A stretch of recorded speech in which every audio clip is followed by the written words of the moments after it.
You ask Tiger to solve. This deals with linear equations with one unknown.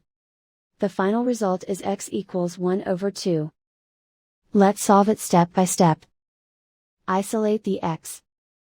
Multiply both sides by inverse fraction 4 over 3. Group like terms. Multiply the coefficients.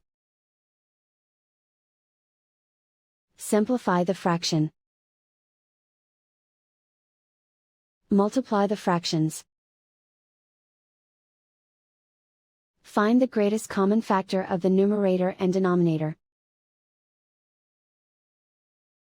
Factor out and cancel the greatest common factor. And so the final result is x equals 1 over 2.